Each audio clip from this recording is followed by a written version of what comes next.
Oh, good evening and welcome to Loud and Nerdy. Oh, wow. We have a It is guest. spooky season. Thanks for joining us. My name is JW Colwell. Welcome to Loud and Nerdy on a Tuesday night. We are joined by, well, Jason, I guess. Yeah, Jason. You even have like the cool, like, Tommy kind of hair, Yes. kind of the cool Tommy hairdo. Jerry Kamora of the band Slapjaw, and we're joined by Raven tonight. Raven's, showing up, delightfully difficult. We may or may not hear from the Always. Grand Poobah himself. Joe Ridgley probably will. He likes to chime in and say hi. How's it? I just wanted to say thank you to everybody who checked in.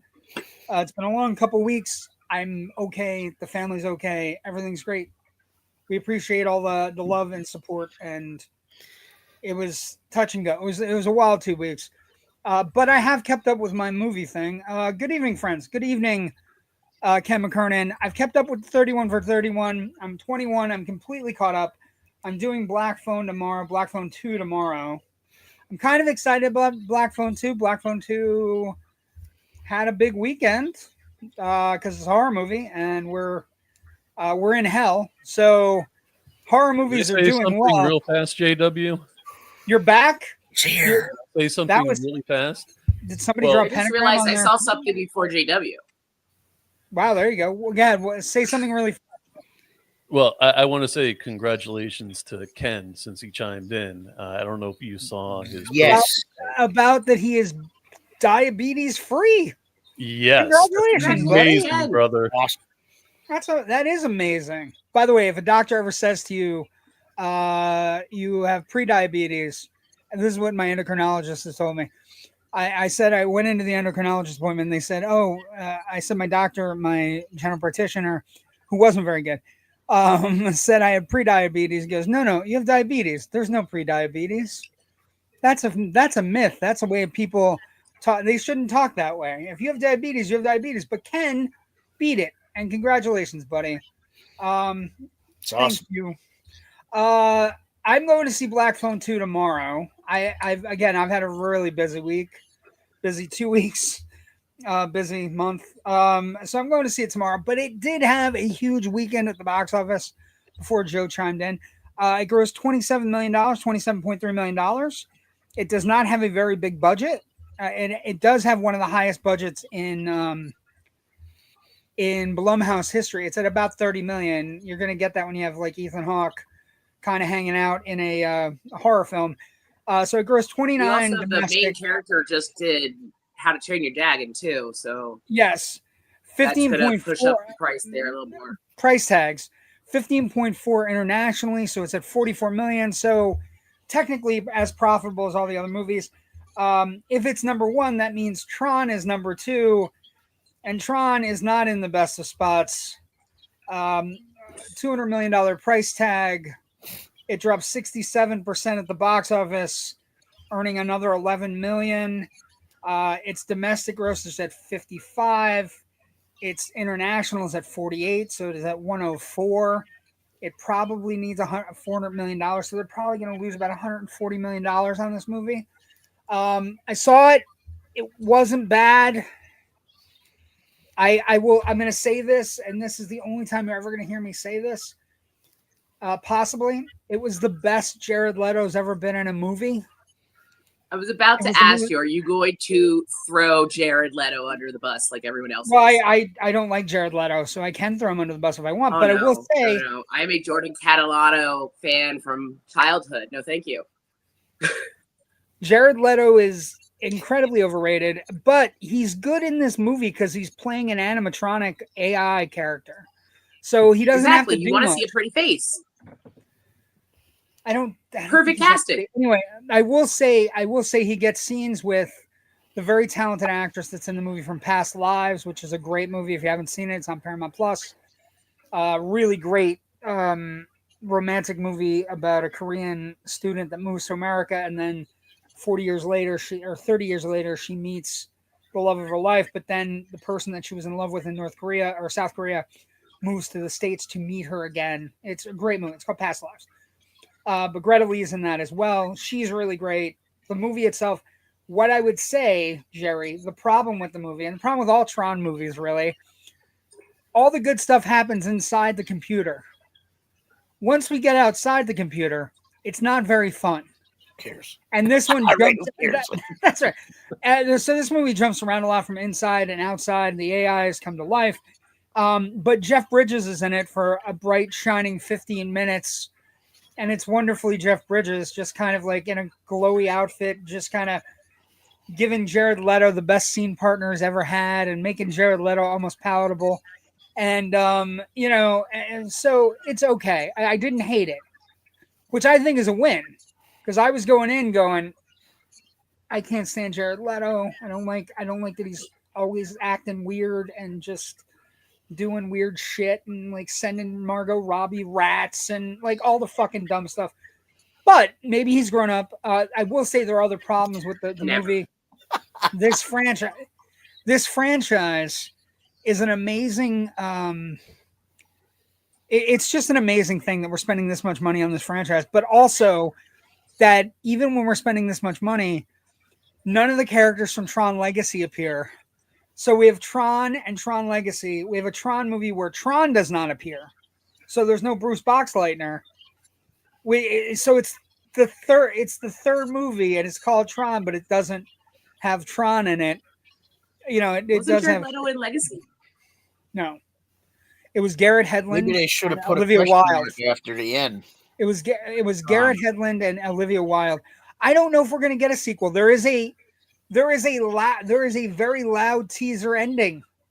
It's a very loud teaser ending because the bad guy in this movie is really bad. He's commits matricide, does some things, is a horrible, horrible person, and he escapes at the end. Yeah. So and the end, and I'm not going to ruin it for anybody, but he escapes into the programs, and when he gets there, his entire site is destroyed except for a suit of armor that looks like the suit of armor that David Warner wore in the original. So it's got potential for a sequel.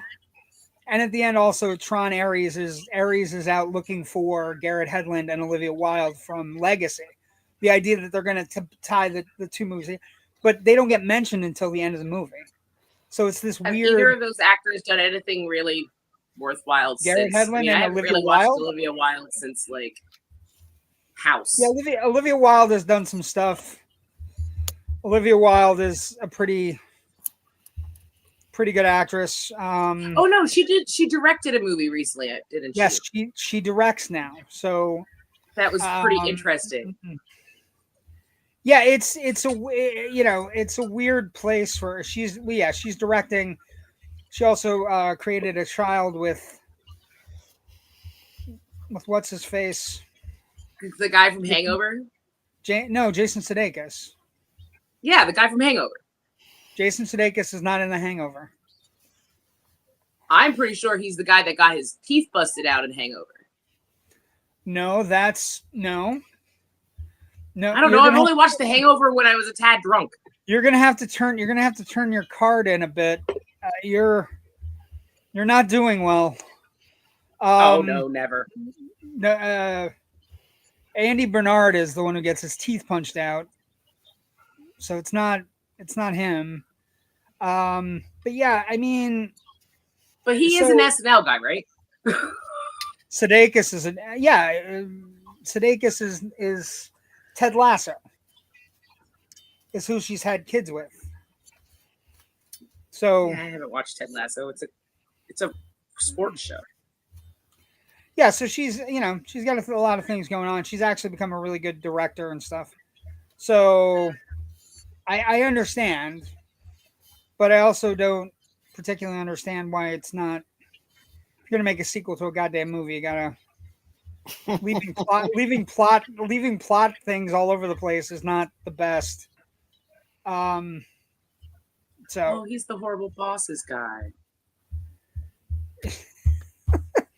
You're so confused right now. I blame it on a lot. Kamora and Sam Flynn, Garrett Hedlund and Sam Flynn. Garrett Hedlund has not done a lot, but he's been okay. so there are a number of callbacks, but they're not, I don't know. It's just not. It's not great, but it's not bad. It wasn't as bad as I thought it was going to be. Okay, just tell me one thing.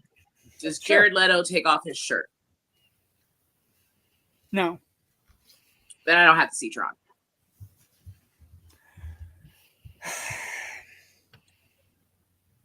Okay. I don't know how to answer that, except I told you I was a Jordan Catalano fan, and you thought I said Jared Leto. I don't even know who Jordan Catalano is. It's who he was in My So-Called Life when I was like 15. Oh my God. Okay, so listen to me. Yeah, just because you liked him then doesn't mean he's the same person or a good person. I know that. He sings in a really bad band. He's been in a bad band. He's also a really just a horrific castmate. But again, maybe it's changed. Maybe you hang out with the dude and then everything's okay. I don't know. No, I'm okay with setting people rats though. That's funny. That's not funny. That's not funny when you're on a film, a major motion picture, and you start sending people weird boxes, especially someone like Margot Robbie who has stalkers. That's not funny at all. Didn't he also give her a tattoo on set? No. Also, I just want to point out also, and I'm going to say this to you, and I'm going to mean it. His Joker sucked. Bad. Oh, no, I agree with that. His Joker was fucking terrible. Awful. So. No. Anyway, I agree. Leto can go right the fuck away. Just like that. Did he go? Yeah, he went somewhere. I didn't push any buttons. It's like I said something about Superman again or something. It was me. I was and I clicked something and I was angry. Because Leto is You wouldn't like me when I'm angry. He's the acting version of Rob Zombie. Just okay. Good Fortune came in third. That's the Aziz Ansari, Keanu Reeves, Seth Rogen movie. Interesting tidbit here. They think in the tracking of that movie that his appearance at the Saudi Arabia thing may have dampened the profits of the movie. So it's kind of like anyway, interesting and fun. And then One Battle After Another came in fourth, 43%, 3.8 million, 61 total gross. Again, this is another expensive movie that is at 163 million worldwide, 101 internationally, but is going to have a tough time making its money back. Let's see what else. You know what? You're here. Let's talk about something fun. Let's talk about your wrestling company having real issues right now. Because Warner Brothers. Your wrestling company is not having. I'm not even a each side thing, but WWE is not having any problems either. Well, they don't have a problem with money, and they don't have a problem with where they're owned and where they're shown. Right? They're on Netflix, Peacock, wherever the hell they are. ESPN Plus. Yeah, ESPN Plus. They're on all these places, right? They don't have to worry about them being sold, right? But AEW Very true. does. I don't know. I don't think we're having that much problems, actually. Listen to this. Warner Brothers Discovery says it is evaluating acquisition offers from multiple parties. So I'm just going to point out, if Paramount ends up buying this, the guy that's buying Paramount is not going to want a violent program where people are dunked in fish tanks as part of a main event. Oh, you want to talk about fish tanks? Let's talk about the fish tank. What's in the fish tank? I will say it's ridiculous. However, it was a bad spot. Are you coming at me at, hey, my kids are going to be watching this? The show that had a pay-per-view that does say it's TV-14, and also that match didn't take place after midnight? I'm coming at you that it's bad wrestling, and Moxley's been It's not bad wrestling. It's just different wrestling from WWE. Oh, it's not good. It doesn't do anything. It doesn't elevate the sport. And the fact that they needed it's not a sport. They needed a 65-year-old person to save the angle. You talk about all the time about how WWE is always falling back, right? Don't you? Isn't that one of your big concerns? So when as somebody who likes watching wrestling, I will say that AEW did make me a Sting fan. I had hated Sting my whole wrestling fandom. I'm a huge Sting fan. I like Sting, but the idea he was better with the Police, though. He was yes. Every breath he took, it was amazing. But yeah, I'm just saying to you, this is the story. I'm just playing with you right now. Warner Brothers is reviewing strategic alternatives in light of unsolicited interest from multiple parties for the entire company and a standalone Warner Brothers streaming and studios entity. So, people involved: Paramount Skydance, Netflix, Universal, Seagrams. So all of these companies are in acquisition talks with Warner Brothers. It will be fine wherever it goes. If it goes to somebody like Netflix, I'd be really worried because they will have a non-compete with WWE. Then you're going to have a real problem. Like there's going to be a real problem there. They're already on Amazon. What do you mean? AEW can be found on Amazon, and they've been on there for months. Well, no, but I'm talking about Amazon is not Netflix. I understand that. They have WWE, but you're sitting there saying, well, WWE can be found on all these spots. So can AEW. Well, no, what I'm saying to you is AEW has a specific spot problem with the company that's been paying its bills forever. If that company gets sold, that's where I'm saying there's going to be a problem. Like WWE's spots are not, they don't have to worry about them. I just don't think it's as big of a problem as you do. Was almost dead last year with blood sugar at 936. Jesus. Yeah, that's high, Ken. Ooh. What did you do? Did you just eat a giant gummy bear? I was made of high did you eat a whole? What the fuck? That's a lot of sugar, Ken. His blood was high fructose corn syrup. This news came out. How do you guys feel about this? This is going to be the first PG-13 rated Predator movie. The reasoning that they are giving for this PG-13 thing is that it's not human blood. So it's going to have gallons and gallons of alien blood. It's going to be green, purple, blue, whatever fucking color it's going to be. Green if it's Predator, I guess.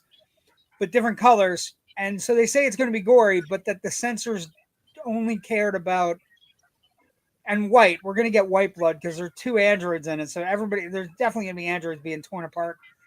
How do you feel about a franchise that was normally R-rated, Jerry? Well, hitting PG-13 because it's coming out in November. And now they can get more crowds to come in and see it because all the teenies are going to go see it. Yeah, because they can. PG-13. That's why they did that. Yeah, that's all a marketing thing, right? PG-13 just to get more teens in. That's the way I always thought. Anyway. They cut they said there's no blood in it, so it's PG-13, but it's at the level. That's what they said, but it's more. I don't know what's going to happen. That's what I think. Anyway, I think the movie looks good. I think The Running Man looks good. I think both of the movies. If you had told 1987 me, right? What were we? We're 5 years away from graduating from high school for us, Jerry. Yep. If you had told 1987 me that in 2025, 51-year-old me would be getting a Predator and a Running Man movie, I would have laughed at you and been like, "Really? Yeah, right. Really?" These seem like standalone properties. Yeah, right. I don't think kindergarten even knew what you were talking about. Well, nobody asked you, youngin. We were off last week, so we didn't get to do this as well. We're kind of bouncing around. It's stream of consciousness tonight. Again, I won't be full strength until next week. But we do have to talk about her. Diane Keaton passed away. I was talking about this with Rich last night, right? She is one of the great female actresses, and also the interesting thing, Jerry, she was a female actress that had a beginning, a middle, and an end of her career, right? She was in the 70s where she was in everything. Like, and I mean everything. Annie Hall, The Godfather, Manhattan, and then this underrated gem that nobody talks about, Waiting for Mr. Goodbar. And then, you know, the 80s, she kind of like has all the grizzled women roles like Reds, and she has this underrated gem in 87 called Baby Boom. If you haven't seen it, 87 is an interesting year for the female movement.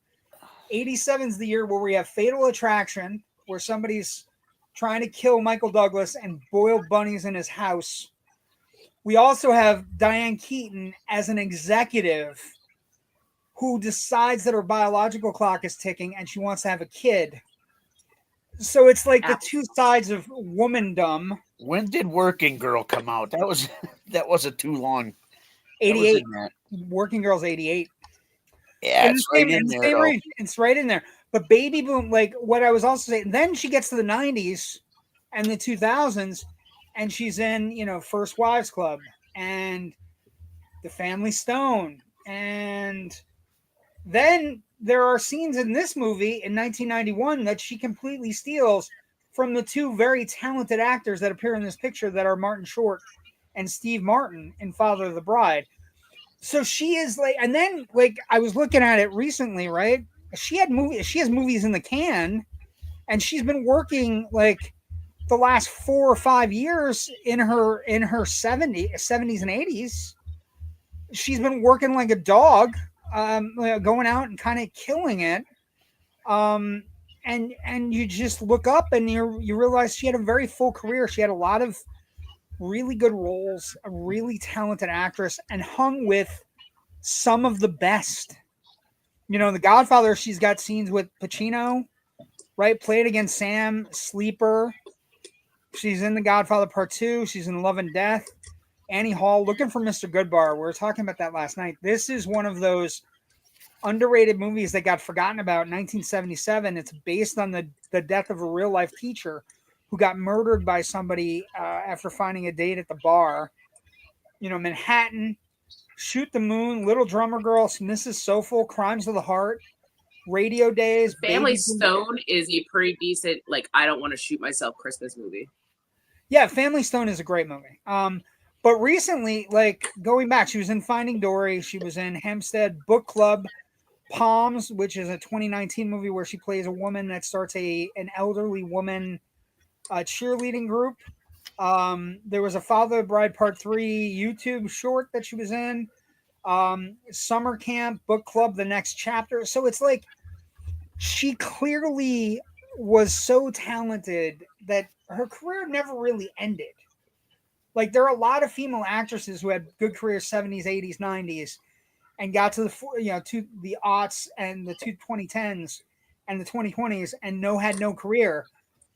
But Diane Keaton wasn't one of them. She, you know, you look through this fucking picture, Annie Hall, man, and then you realize that she took that and became her persona, right? It became the kind of thing where, you know, style icon. A stylish icon, and then you realize she's hanging and banging in The Godfather. She's in Reds with Warren Beatty. Like she was the quintessential actress that was also would fight with the other co-stars. I was telling Rich last night my favorite story. Keanu Reeves was on with Alex Winter on Colbert talking about Waiting for Godot. And of course, he's in a movie with her called Something's Gotta Give, right? Which is her and Keanu Reeves and Jack Nicholson. And so he told the story and he said, here I am, I'm in my mid-30s. I'm sitting at a table filming a scene with Diane Keaton on one side, Jack Nicholson on the other. And I'm thinking about how lucky I am as a person, right, to be there. And he goes, and in between takes, I'm watching this happen and unfold in front of me. They're cursing each other out. They're calling each other every name in the book, every expletive you can think of, you know, and like Colbert is like, what kind of expletive? He's like cocksucker, motherfucker, like all these things they're just going at it because the scene called for them to be vitriol at one another. and he was in between them. And it's a really great scene. And then you realize that they were like, she was as big as Nicholson. Right? So it's, it's a stunning loss. And it's one of those losses where we won't think about it until the next time you turn on a television and Annie Hall's on, or you're watching The Godfather for the umpteenth time and you realize how good Kay Adams is, or you maybe catch up on some of her underrated movies like Something's Gotta Give or Baby Boom or Looking for Mr. Goodbar, because Looking for Mr. Goodbar just came out on a special DVD, hasn't been out for a long time because of Rich was saying because of music issues. So Diane Keaton, an icon, ahead of her time, because apparently she wasn't really sick, and then she just got sick quick, and they're all leaving slowly but surely. Yeah, I'm a little bit sad about that. But again, my amazing thing was looking through her career and realizing how much of a champion she was, and how she hung with the greats of her time, right? Like, if you're in a comedy movie and Martin Short and Steve Martin are in the movie, you steal one or two scenes from them in that movie, guess what? You're a fucking winner, right? Who's the big winner? She is. Or in The Family Stone, like this reaction, her and Rachel McAdams are stunning in that movie. They're great. And so they all. Joe showed up. Was Joe here? Joe, what are you doing? Watching you guys. Okay, that's a little creepy. Just noticed he was here. But yeah, I'm very sad about Diane Keaton, but I think she should be celebrated for being a truly great actress. Let's see what else. What about Mr. Frehley? Yes. Oh, Ace Frehley? Yeah, I mean, yes. I don't have any pictures because I'm not. This is one of those things. I love Kiss. I think Kiss and the Phantom of the Paradise is one of the greatest. Phantom of the Park? Is it Phantom of the Park? Yep. Phantom of the Paradise is a completely different movie that's fantastic. Yes, that's different. Everybody needs to see. But yeah, Ace Frehley passing away. Kiss, we're about that time for Kiss. Kiss, came out in the 70s. We're about the time where everybody is a little bit too old to be dressing up like. I saw an interview with them. Just on a side note, they sold everything. Paul and Gene, they sold the name. They sold everything about Kiss. They got a little over $350 million. What? Wow. That's it? Yeah. Well, I mean, that doesn't seem like a lot. It doesn't, considering he was like copywriting everything. I thought you just said only one of them sold rights. No, they both own it, right? Him and Gene own it, so. Okay, I didn't hear you say Gene. I was like, well, doesn't Gene own the majority of? But Hold on, let's get some more. So, I mean, what are they going to do with it now? Anyway. Kiss sells catalog, brand name, and IP. Gene Simmons assures fans it is a collaboration. This was 2024. It's never really the end of the road for Kiss. The Hard Rock Quartet has sold their catalog, brand name, and IP to a Swedish company, Pop House Entertainment Group, worth over $300 million. It was announced Thursday. 300 sounds light, but also you can't take it with you, right? Right. 300. How much did the Beatles sell their catalog for when they sold it in the 80s or 90s? Oh, let's see. I would imagine it's a lot more. Also, I think maybe the Beatles think highly of themselves. You know what I mean? Like, actually, well, and a visit from the tax man. Well, there's a bunch of things online about it, because McCartney got the rights back in 2017 from Michael Jackson. I don't know. Hold on. Who owns the Beatles catalog? The Beatles catalog is currently owned by Sony ATV Music Publishing. I thought Michael Jackson bought it at one point. Hold on. The catalog had $1.2 billion at the time. Okay, there. That's about right. Billion. But listen to this. The catalog has a complex history. Northern They Songs. only own 50% of it. Beatles were owned by Northern Songs, then ATV acquisition, Associated Television Corporation, acquired a majority share in Northern Songs, attaining control of the catalog in 1969.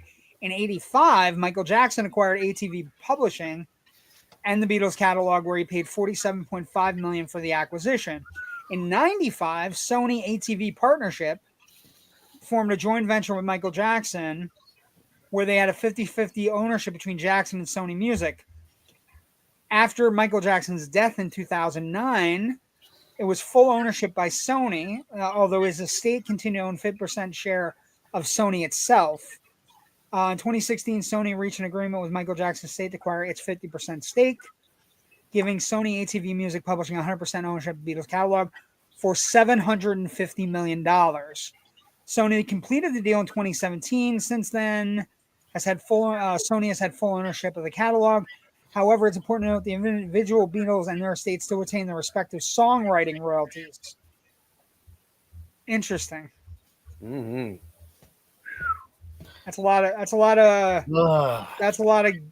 Will you still love me when I'm 64?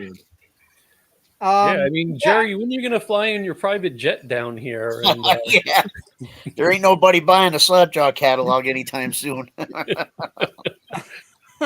What's the most popular song you've ever had? I don't know. I mean, it's up to the listener, I guess. You don't have like a song with the most views, or you don't have like a song with the most.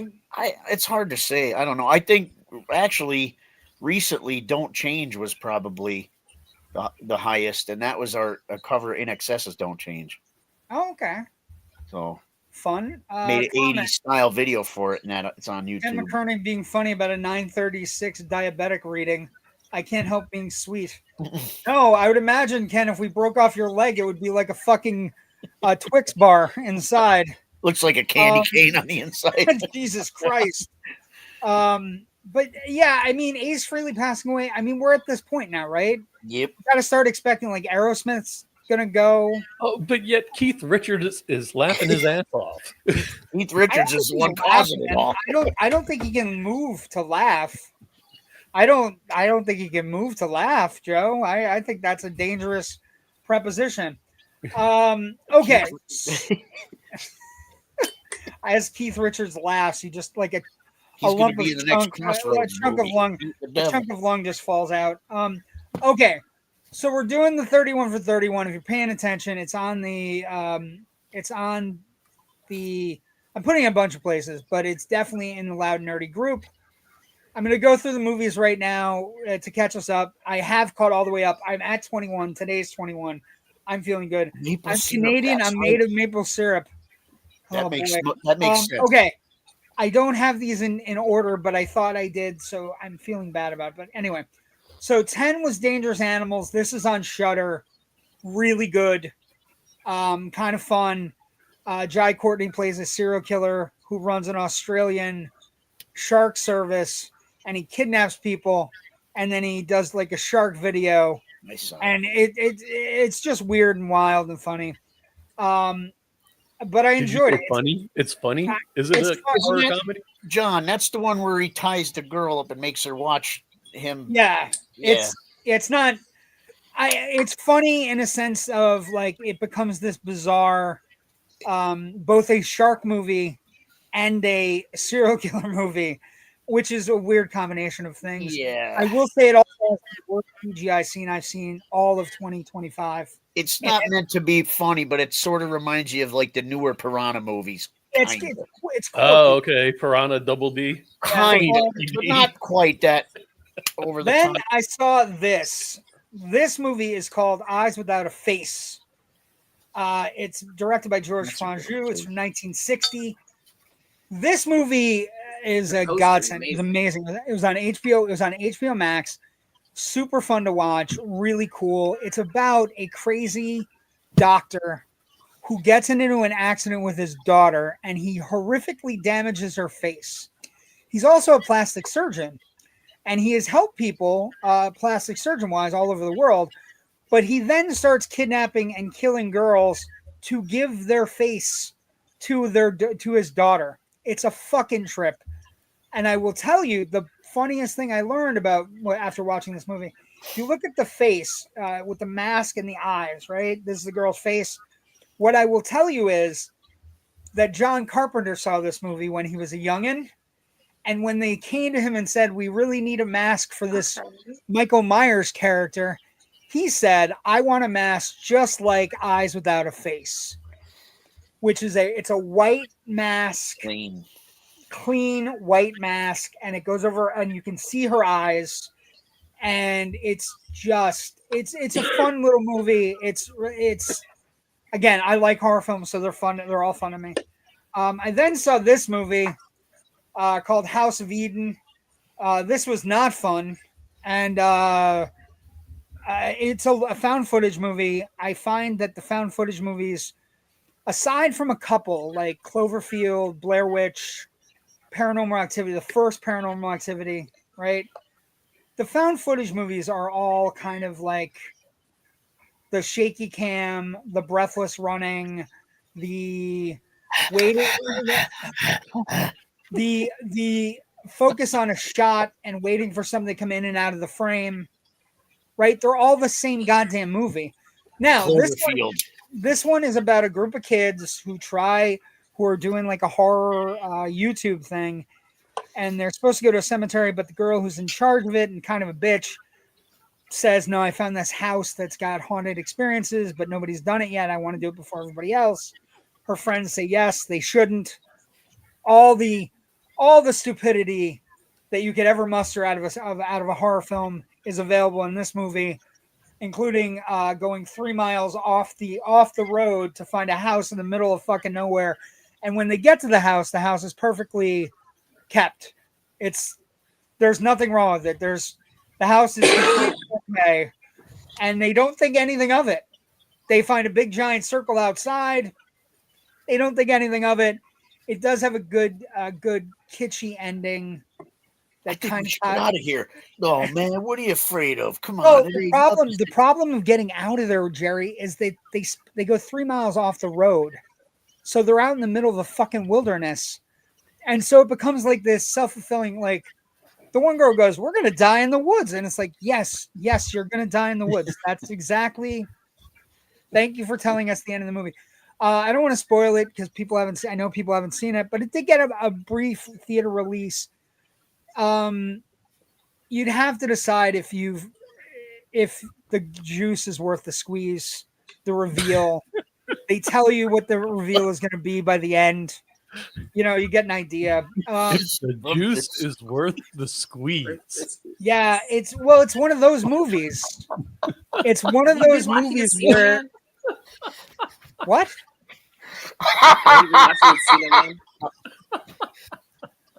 No wheezing the juice. Get out of here. Sure. How many more of these do you have? I have a couple more. Okay, wait a second. We mean the jokes. Okay, this is my next movie, Ken. I'm doing Pumpkinhead tonight in preparation for tomorrow, and then I'll have Black Phone 2 for the following day. I'm doing Pumpkinhead tonight on TV. Has anybody watched the Chainsaw Awards on Shudder?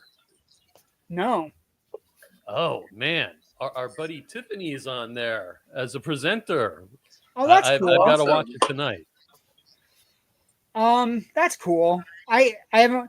I've watched a couple things on Shudder. Shudder has become a real go-to. They have a lot of good shit. They're like Tubi though. Tubi has a lot of good stuff too. You just have to go looking. Except Tubi's free. Yes. Dario Argento's Deep Red. Great movie. Fantastic. Amazing. It's Giallo style. It's a slasher movie. It also does Scream 40 years before Scream did it. And it's got a great soundtrack by Goblin. Had a lot of fun with this. Then I did this thing that's on Prime called Kill Me Again. Did you like it? It was okay. It's like Groundhog Day-ish. Ish. Well, and it's more sci-fi. It ends up being more sci-fi than horror. Mm-hmm. But basically, this guy, Brendan Fear, plays a the Midnight Mangler is his nom de plume. And basically he walks into a diner and he picks out a girl he's going to murder that night. And when he murders her, it starts again, like a blip, like in the Matrix, like basically, you know, seeing the cat. It almost reminded me of The Nightmare on Elm Street, where the dude runs out of the diner and they keep running around the corner. You keep running around the corner. Well, and that's the thing. So part of there's a slight problem with the movie. So when you're watching Groundhog Day, you know that Bill Murray has to eventually get to the point where he becomes a grown-up, right? And the interesting thing about this movie is you have no fucking idea what's going on. Yeah.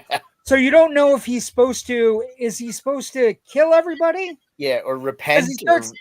Or repent. It almost seems like that too, right? Yeah, and then like in the middle, a priest is dropped in, and it just becomes this, and it's done by a UFC fighter is the director. So it's, you know, it's shot entirely on the scene in New Mexico. So it's an independent movie. It's good. I'm not going to say it's not good. It's got good gore. The guy giving the lead performance as the serial killer is really good. The girl, the waitress that he kind of finds himself attracted to, but also realizes he wants to kill, is also very good. Or even the mystery dude in the corner, like. The mystery dude in the corner is another UFC fighter that it's like disappointed in you. You're not reaching your potential. Right. What would Bundy and John Wayne Gacy think of you? So that's the big problem with the movie is midway through you don't realize you realize you don't know what he has to do to get out of it. Yeah. So and that's kind of cool, right? It is cool, but it's also you're trying to figure it out. It does keep you watching because you're like, I don't know what the fuck's going on. It's not necessarily that you want to know what's going on, but you're like, you get to the point middle of the movie where he's he's just walking through the scene, stabbing people as he's walking, and it's just like, I don't know if we're here for the serial killer. He's trying to figure out what to do himself. Right. I don't know if we're here for the God. I don't like. So, but it's fun, and the guy playing the serial killer is good. I then watched this Vampire, which is Carl Theodor Dreyer's original vampire movie. Really fun, 1920 or 1930, I think. And just set in a small town, and where the vampire is an older woman, which is creepy as hell. I then watched this. Okay, we got to get into this. This movie. First off, sorry, hold on. I want a better picture. There's a movie on Tubi right now called, or Shudder right now, called Where the Devil Roams. I'm going to tell you right now, it's on Tubi actually, sorry, not Shudder. I'm going to tell you right now, there is a group of a family, Zelda Adams, Toby Poser, and John Adams. They're a mother, a daughter, and a father. No John Quincy. They make independent films, and the last 3 have been horror films. And they made one in 2019, 2021, and 2023. They have one that's in production now. Where the Devil Roams is the latest one from them. It is fantastic. It is about a group of carnival folk that find an ancient artifact that allows them to do horrific things on stage and then be able to kind of make up for it. And so they become the talk of the carnival circuit by doing horrible shit. And it's this family. So they made this in 2023. Then they made this movie. Where's the other one? This movie this one's really good too. Shudder, Hellbender, which is basically about a creature they created that's part Lamia and part witch, where basically they feed off the blood of things that are scared. And the bigger a thing is scared, the more powerful the blood becomes to eat. And it's just a really cool movie about a mom and a daughter who are living off the grid. And the whole purpose of living off the grid is to keep the daughter from finding anything that she can eat. Because the daughter is like a purebred hellbender. It's phenomenal. Where the Devil Roams is great. has dark overtones, is set in carnivals in 1930s Depression era America. Really good. This one's set in present day America. They have a little girl band called Hellbender. Then they made this movie Hellbender. This movie has appeared on Joe Bob Briggs' last drive-in, where they had the entire family show up and talk to Joe Bob Briggs. This movie is fantastic. So it's part combination of like Carrie, a reverse Carrie, and The Craft is how I would say it. Although it's way bloodier than The Craft. Of course, the girl is a teenager. She gets out. She meets other teens. And magic happens. Just dark, horrific shit. The original horror film they made is this one called The Deeper You Dig. Also on Tubi. And it's basically about a mother and daughter also living together. And the daughter goes out sledding one night. And a drunk driver hits her and kills her. And it's got the Lovely Bones vibe to it, where the daughter's a ghost and she's trying to get back to her mother, who's a psychic, who is a tarot reading psychic, who has given up the real gift of sight, and so the tarot cards are mad at her. So like they pick one thing throughout these movies where there's a specific thing they could focus on, and they hit them so well, and it's just the three of them. They're the writer, director, editor, star in it. They're incredible. They're called the Addams Family. I'm also pro Addams Family, but but this is no double D, just ADAMS. No double D. What? No double D. But so I watched all three of them in succession. I couldn't. I got away from what I was doing. I was dozing off and I heard double D. I gotta squeeze. Shut up, Joe. You be quiet, Joe. I then did Mario Bava's Blood and Black Lace. That one's pretty good too. Which is about murder, serial killer, a slasher in a house. There's the regular Eyes Without a Face poster. Deep Red, Where the Red Devil Roams. Hold on, what do we got? Then I did classic stuff. I did The Cabinet of Dr. Caligari, which is free on HBO Max. There's a 4K restoration from the original negatives. It's a 1920 movie. It's a movie that's 105 years old. It's free on HBO Max? Well, it's on HBO Max. Okay. So it's not free. Sorry. But it's on HBO Max freely if you have HBO Max. But it's a 4K restoration from the original negatives. But Cabinet of Dr. Caligari, the interesting thing here is it's a silent movie from 1920, and every fucking horror movie trope that you can think of is in the goddamn movie. Just incredible. It's on YouTube too. Poster's beautiful. Oh, the poster. Well, what I would also say is the sets are incredible. The sets are some of the most incredible sets you will ever see. They are more drawn and painted than they are real sets.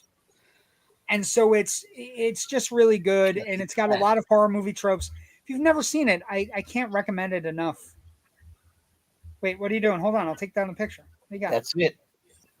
Yes, but if you look at the background, the sets are like so they're drawn. It's like a Dr. Seuss novel come to life. And basically, it's about a guy who tells a story of a doctor that has a sleepwalker that he talks into killing people that he doesn't like. Really fun. And then I just did Dr. Jekyll and Mr. Hyde today. Frederick March. He won an Oscar for this movie for the acting portrayal of Dr. Jekyll and Mr. Hyde. It's great. The makeup is great. It's 1931. Now, the interesting thing is you see Dr. Jekyll and Mr. Hyde. If you look down at the bottom, well, you can't see it, but if you were to look down at the bottom, you would see that it says a Paramount picture.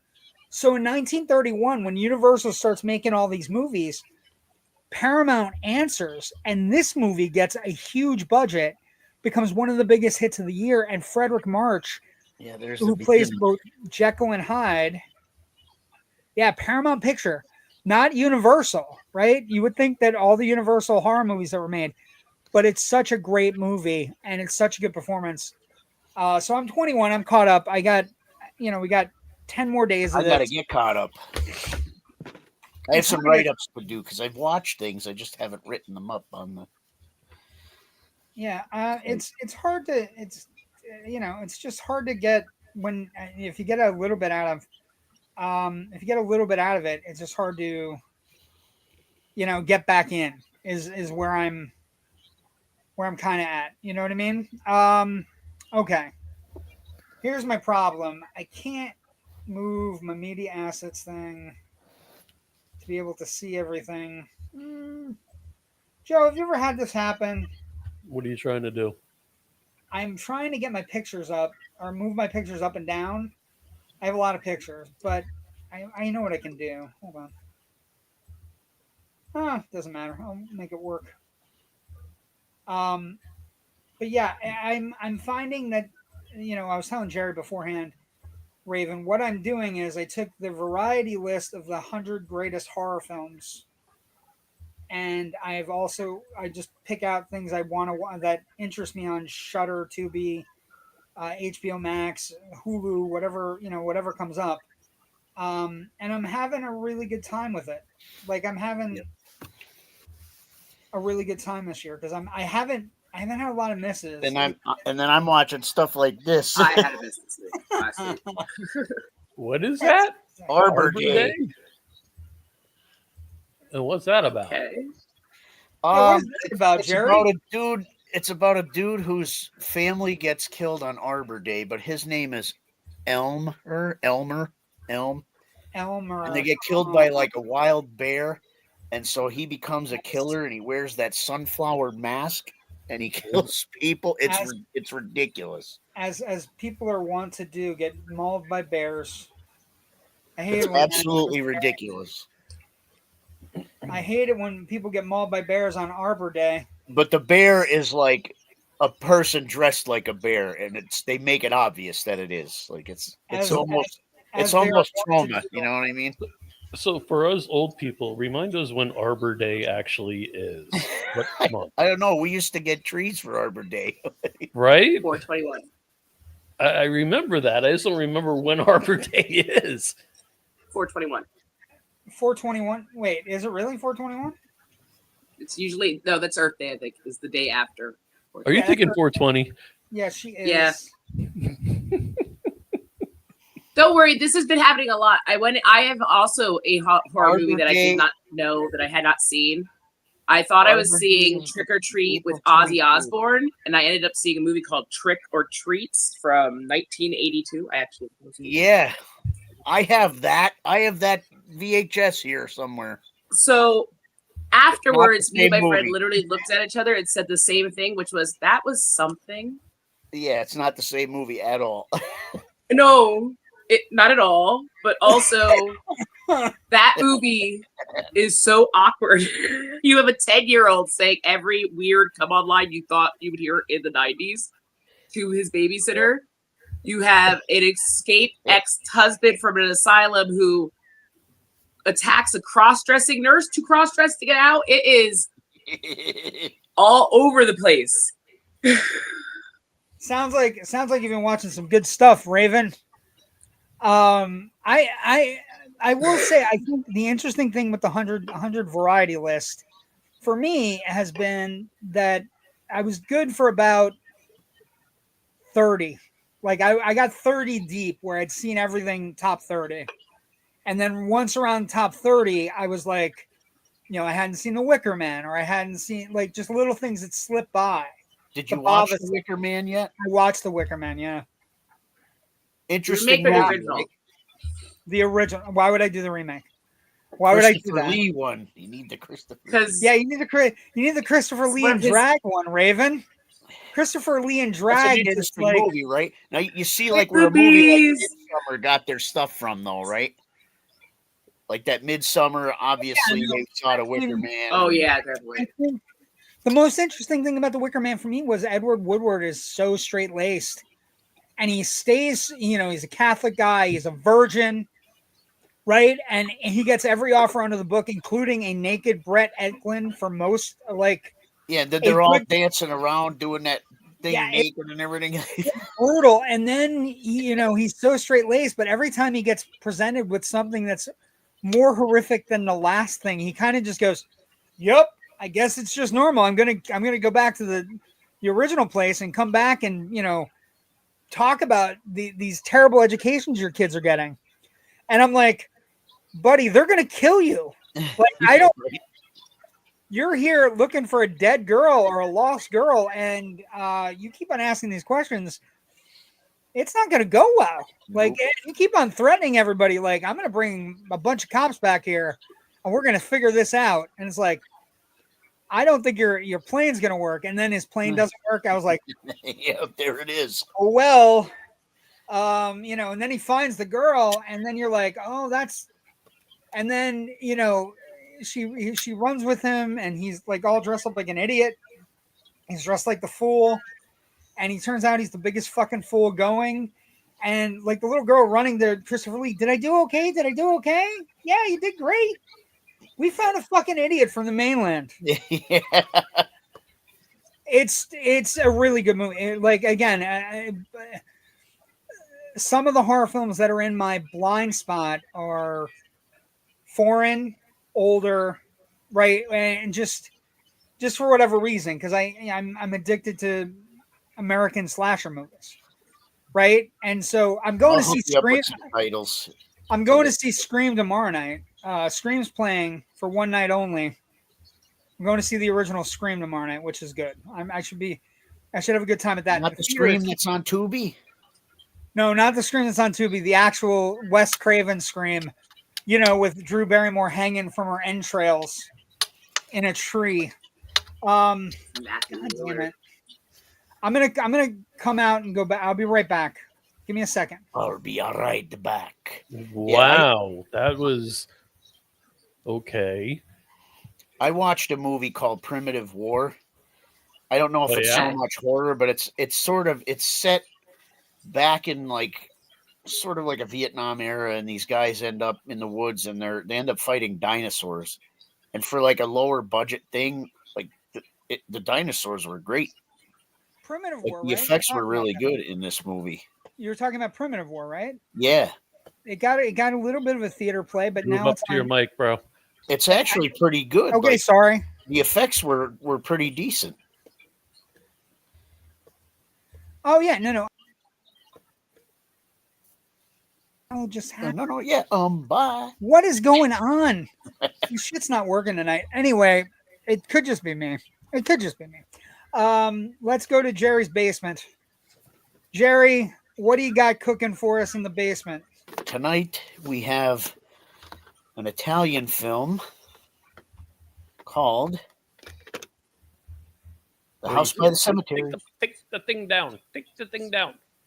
Click it. Click the button. Oh, sorry. Click the Relax. button. Relax. Click. Relax. There you go. The House by the Cemetery. Lucio Fulci. Relax. Jesus, people are so angry sometimes. Yeah. Look at him. So what's the movie about, Jerry? What do you got going on in this? About a family that moves out of New York movie. to move to the English countryside into a home. In the basement of this home, however, was a Dr. Freudstein who conducted a lot of bad experiments. And they don't realize that those experiments and himself are still present in the home, unbeknownst to them. Now, Jerry, I have a question. This is part of Fulci's Gates of Hell trilogy, right? Yeah. Yes.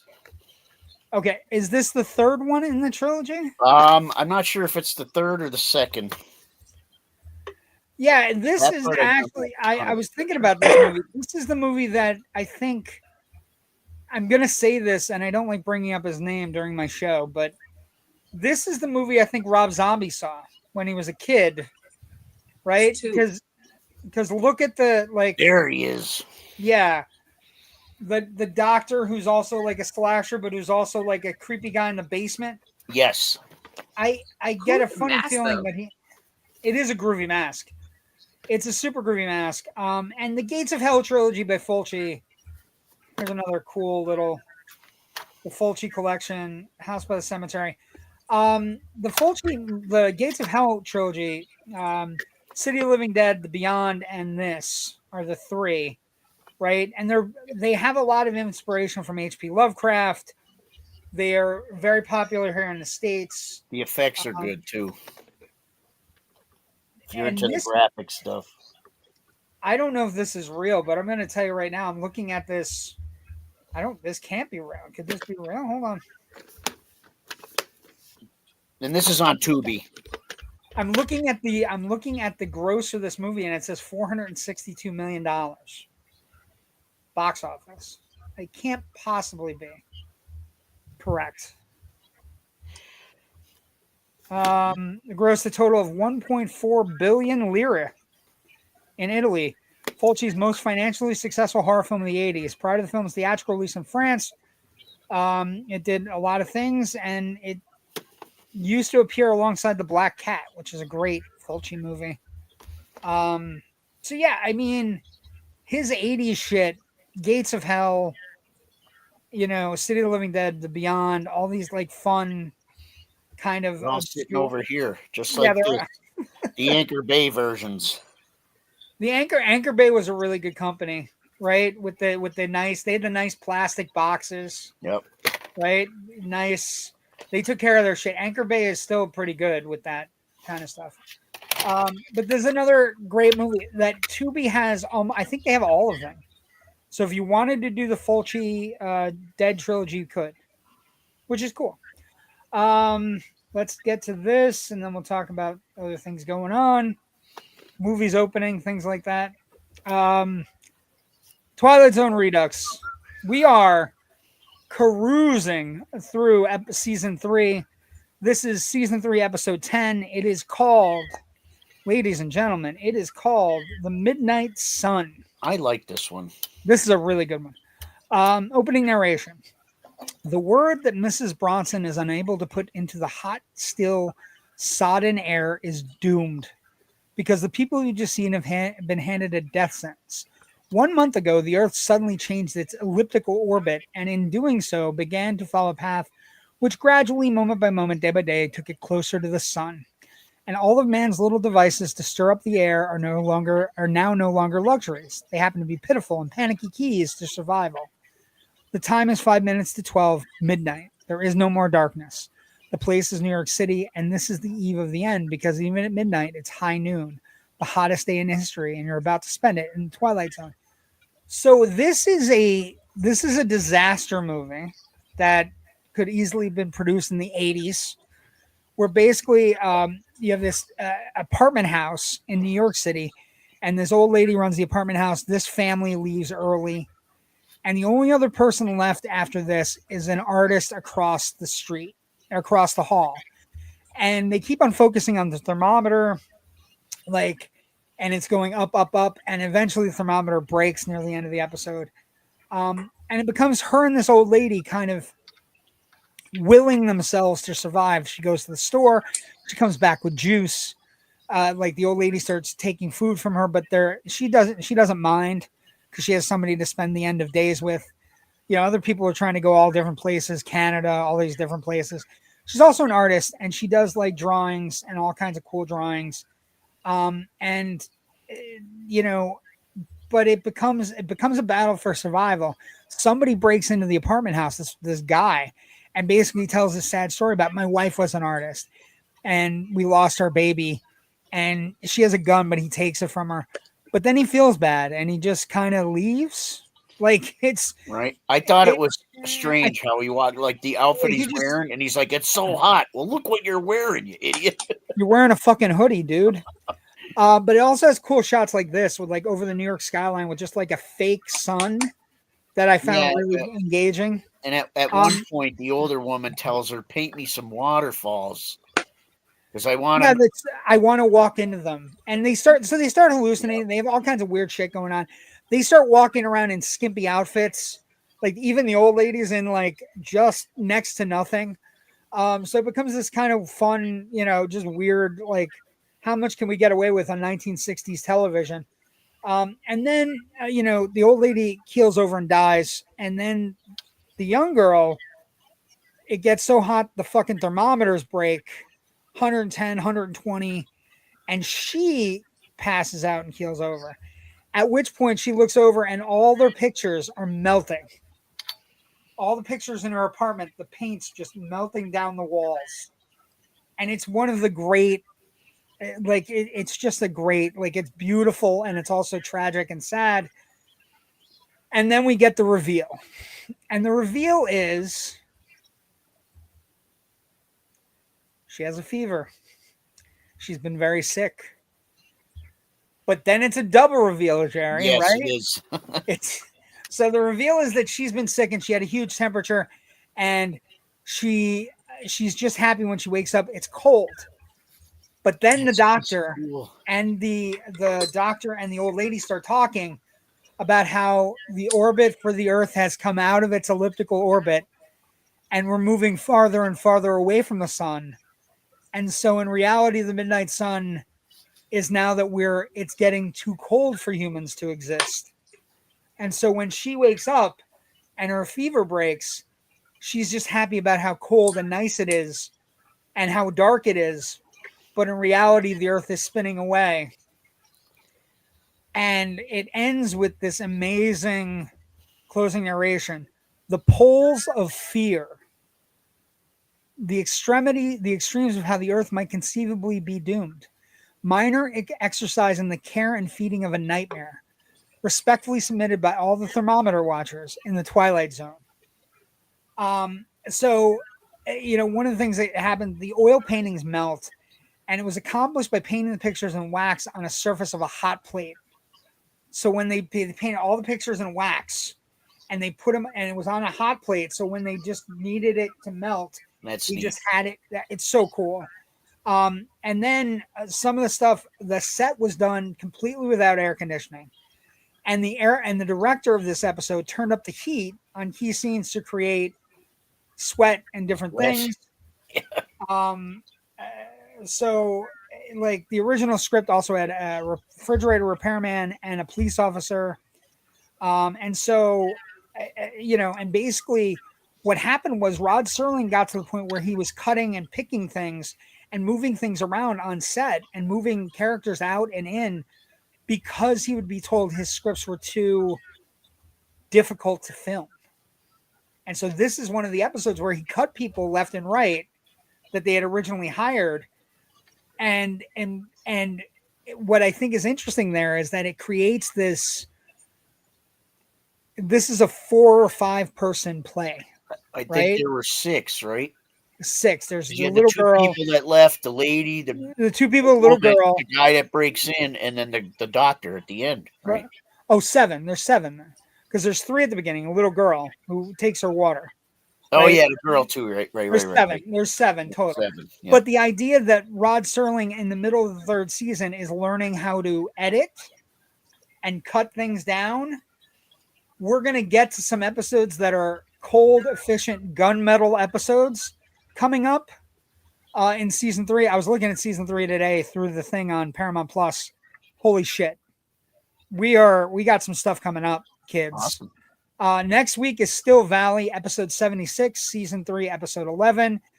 It is a Civil War episode where the South will have a chance to win the Civil War. Again, Rod Serling taking it and jumping forward, right? Yeah, I'm thinking this season so far has been my favorite. Well, it's what it is like the first 2 seasons. They've all been good. Right. The first 2 seasons, they were, I think he's just getting a feel. Figuring right? it out. Figuring it all out. And then now it's I have it and I know how to do it and I can make it work from anywhere. And we're going to get a Robert Redford episode. We're going to get also in this season, I just looked at it. We're going to get a Carol Burnett episode and we also get a Donald Pleasance episode. Excellent. And that's not including any of the big episodes that are major, like, we get to Serve Man this season. We get 5 characters in search of an exit this season. That's a good one too. Oh my God. I like that one. That one's one of my favorites. And so Where is this place? I don't know. I don't know. Clown's smart though. Anyway, we'll get there. When we get there, like that's the thing. I think season 3 has been all about learning how to shape and craft storytelling, right? Yep. And he's just getting better and better at it. And Agree. we're gonna get lucky because as he progresses, we're gonna figure out that he's got it.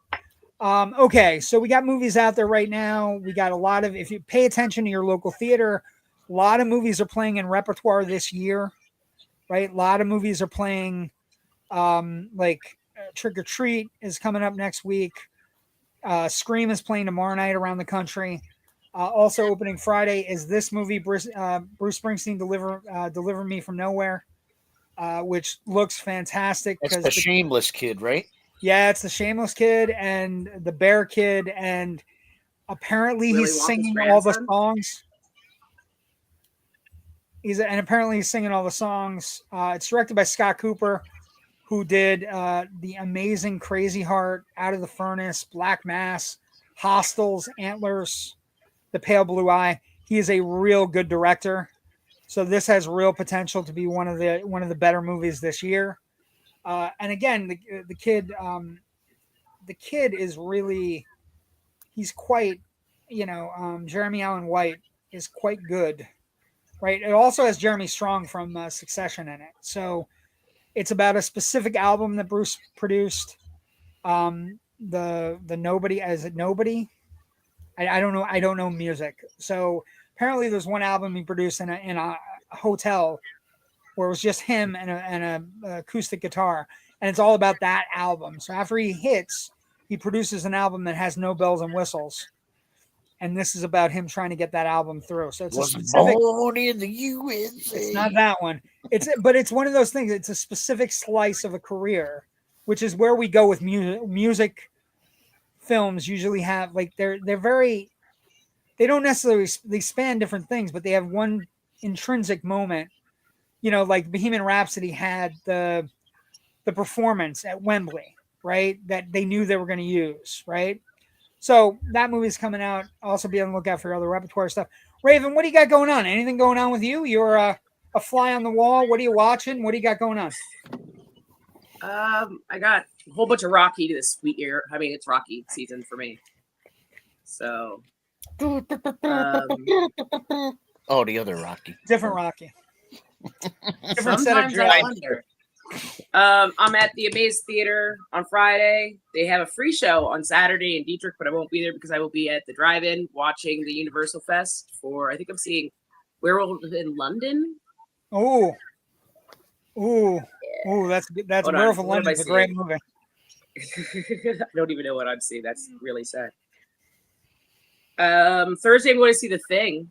It's the first time I'm going to be seeing that on the drive-in screen. That's pretty cool. Nice. What the Thing, Carpenter? Yeah. Okay. Awesome. That's great. Bum bum. Oh, bum, Universal Fest. I'm seeing Werewolf in London, Revenge of the Creature, and Dracula, but the Spanish one. Nice. Ooh. The Fun. Spanish That's clip fun. cut. So You're going to see somebody very That famous sounds in cool. Revenge of the Creature that you're not expecting. okay, Do you know I haven't him? ever seen it, so I'm excited. You're going to Jared see somebody- Leto. It's not Jared Leto. It's an actual movie star. You're going to see somebody very famous in Revenge of the Creature that you're not expecting. And when it Okay. happens, you can just text me and be like, holy fuck. You're going to see somebody very famous. Jerry, what shows you got coming up? What do you got coming up? We have a Halloween show at the Moon Ballroom, Oh, that sounds fun. and that's on Halloween. And then December 5th, we're doing a Toys for Tots show at the Moon Ballroom. Nice. I always love Toys for Tots. I think it's Awesome. always great to get free toys for kids who need it. So we got some stuff coming up. We got this big thing premiering in a little bit over a month.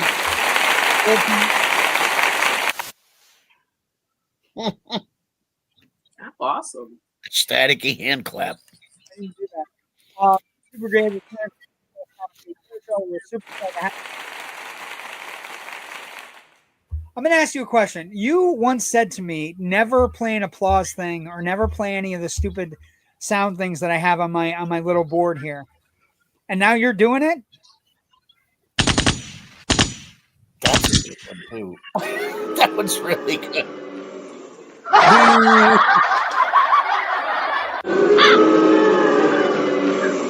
is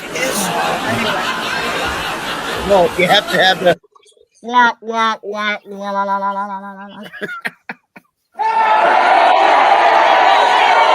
okay. But we have very excited about having him come on and become the new host of this. It's the night before Thanksgiving. Should be a great night. We're looking forward to it. Also, I do a show on Monday nights called Generation Movie. We are in our Halloween spooky season episodes. We did Fright Night last night, which is fun. Next week, we do this little gem of an 85 horror film called Silver Bullet. great movie. Great movie. Gary Busey at his finest. Corey Haim. Really, a really good movie. And, you know, based on the Cycle of the Werewolf, a novella by Stephen King. And then in 2 weeks, on I think November 4th, we will be doing this movie as the final of our Halloween. They're back from the grave, ready to party. The Return of the Living Dead. The greatest non-Romero zombie film ever made. I'll say it. That movie. I agree with that. What you just said. It's the greatest non-Romero zombie film ever made. Yes. It just is. It's got harm. It's got humor. It's got heart. It's got gore. It's really well done. And Kluger is fantastic in the movie. He is great. Who's the President of the United States? Harry Truman.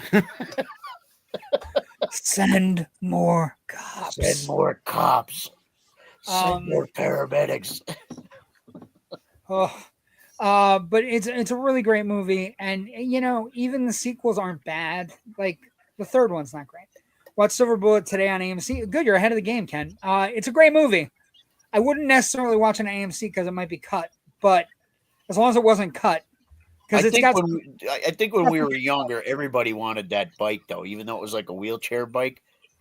Everybody wanted that bike. It kicked ass though. That bike is amazing. Also, just like it's one of the most endearing. I think if you like Gary Busey, before we got to buttered sausage version of Gary Busey, which is just blah, blah, blah, people taking advantage of him. This is a Gary Busey movie that you watch and you just go, you know, he's so funny. Like he's very funny in the movie, but it's a very real uncle funny where he's just like, you know what? I feel like a horse's ass because I've sat up all night and then the fucking werewolf comes to the wall. It's like, but he also has a moment where he goes to the gunsmith and it's just this hilarious thing is like where he's trying to lie about buying a silver bullet. They give, you know, the kids give him the silver stuff they have to make the bullet. And the gunsmith's like, he's like, I need a silver bullet because my nephew just discovered the Lone Ranger. And the gunsmith isn't buying it because by this time, so many people have been murdered in the fucking town.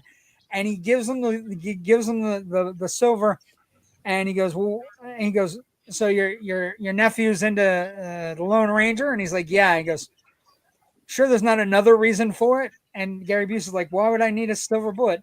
And the guy takes off his glasses and gives the greatest line reading of all time, which is, how about a werewolf? And it's just like, you know, and then Gary Busey kind of shrieks back, like, because he knows he's buying it for a werewolf. I just like how he's almost like an uncle that a lot of people have. He like, is. I'm not supposed to give you this, kid, but I'm going to give it to you anyway. Don't tell your mother.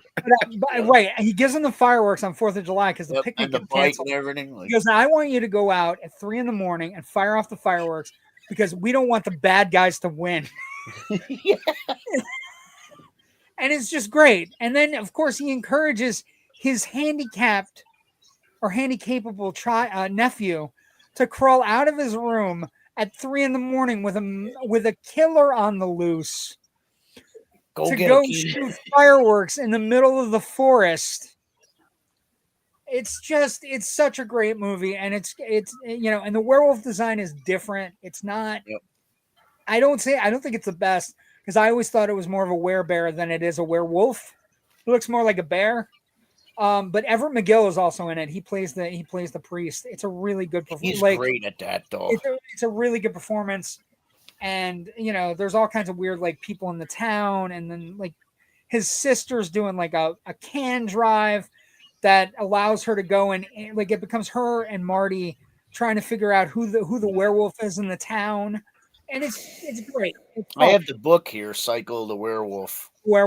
There's some good gore too. There's a really great scene that's kind of famous where the guy knows he's a werewolf and he basically there's a werewolf party. It's not a party. It's a church service that becomes everybody in town becomes a werewolf, and it's one of the great 80s scenes because it's off the fucking wall with the fucking organ player. Or even when he opens the door and he's got the eye patch on. It's like, holy fuck. Yeah, it's such a great movie. It's celebrating its 40th anniversary. So that's on Monday Night Generation Movie. Thank you for joining us tonight. Everybody have a great, if you like us, subscribe. We're growing. Indie Escape Network is growing. Like and subscribe on YouTube, Instagram, anywhere you can find us. And we hope to see everybody next week. Last comment, my favorite werewolf movie is still Ginger Snaps. Ginger Snaps is good. I think you go with the two heavy hitters from 81, right? The two heavy hitters from 81. I think you go American Werewolf in London and you go The Howling. And then I think, when you reinvent the wheel, like my reinvention of the wheel for werewolf movies was Dog Soldiers. I really dig Dog Soldiers a lot. Because Dog Soldiers, you look at it, Dog Soldiers is a werewolf movie that is, have a great night. Awesome. Thank you, Cindy. Dog Soldiers, really quick, it's like Predator meets Night of the Living Dead meets a werewolf movie. And then it has an Aliens vibe to it. Because all the guys that's one of the rare army guys versus monster movie where you have 9-foot werewolves. Yeah. Well, but the werewolf design is great. The werewolf design in that movie is stellar because they have wingspan, they have long arms, and they're on backward stilts. So their legs look like it's an amazing. If you ever see background stuff on Dog Soldiers, it's incredible. What's the other werewolf movie that they're on a train? That was pretty good. I don't remember. On a train? Yeah. Jesus Christ. It came out within the past 5 years, at least, I think. Werewolves on a train? Yeah. I think you've stumped both Jerry and I. We both look nervous. Howl? Yes. Howl. I've never seen that. 2015. I've never seen that. British. I'll look for it. Werewolves on a train. I'm sold. Passengers are attacked by a pack of werewolves after their train becomes stranded in a forest. Oh, it's got Brett Goldstein. It's got the writer and creator of Did I see it? I don't think I saw it. I don't think I've seen this. I'm there's down. Another decent one. I don't know if you guys have seen or not. Again, I'm drawing a blank on the name, but it's a old war veteran that goes to kind of a nursing home, and he's blind, and there's werewolves. It sounds ridiculous, but it's an amazing movie. Okay, hold on. That one. War veteran, Late blind. Phases? I'm sorry? Stages? Late Phases, 2014? Phases. That sounds about right. Late Phases. Yeah. Late Phases, yeah. Yeah, blind elderly man is attacked by werewolves. Late Phases it's also called from Night the of the same Wolf. guy that did Dog Soldiers. I heard of that one, Late Phases. Night of the Wolf. So those are some good ones. Okay. So you see, I'm not totally into the horror movies. I'm more into the werewolf, vampire kind of. They are horror movies. Supernatural. Or not? Yes, there you go. Thank You're you. into horror movies if you like werewolf movies. Well, it's and not Joe, watch slashers, it's not gory. It's not. Yeah, I'm not into the. Yeah. I think I don't know. I think werewolf movies are some of my favorite movies. But again, I think you have to go to the gold standards. 81, like those two those two changed the game, Yeah, right? they did. They really changed the game in 81. And then Anybody else notice that Jake Busey tried to act like Gary Busey in that Michael J. Fox the Ghost? Frighteners. Yes. Don't badmouth the Frighteners ever. It's a great That's movie. a good That movie, wasn't too. bad. It was Jake was trying to act like his father, though, in that movie. That also has a great Dee Wallace performance. Oh, yeah. Speaking of Who the Howling, he we're was all- hooking up like with. we're And- coming full circle tonight. Wolfen. Yeah. Yo, Wolfen. Wolfen's really good too. Tubi. The beast I like- must die. The Beast Must Die. Is that That's that's a good one, too. That's I an think old that no, wait, The Beast Must Die is a new one. Oh no, the Is it? new one that I just saw was The Beast Comes at Midnight. Is another Oh, that's our buddy Ed. yes. The Beast Comes at Midnight. Pretty And good. his son. The PG Beast 13 Must Die. yeah. There's a 1974 Beast Must Die. Right, but there's another one called The Beast Comes at Midnight that was just out recently. It premiered at the Circle Drive-In, actually. A couple Yeah, it months, was shot couple year, over a in year Tampa. ago. Which one is Kent? I think Ken's talking about the old one, though, right? I think he's talking Peter about the old one. Cushing, 1974, he said. But you're in for a treat. Werewolf of London is great. You're in for a real treat. Werewolf of London, you're getting to see The Thing and Werewolf of London and Revenge of the Creature, which isn't great, but it has a great cameo. What's Again, what's your the jaw's gonna creature? drop. I'm sorry, I'm not familiar with that one. Revenge of the Creature is the sequel to The Creature from the Black Lagoon. Must Oh. Die. Apparently, we're getting Troll 2 on Netflix. Oh, great. That's what we need. We need more sequels on Netflix. Well, thank you for joining us tonight. Everybody have a great week. Thank you for coming, Raven. Thank you for being here, Jerry. Thank you for being here, Grand Poobah Joe, even though you're just in a bubble tonight. And thank everybody for watching. Have a great night. Stay safe. Go see some movies. Enjoy the spooky season. Good night. Bye. Bye.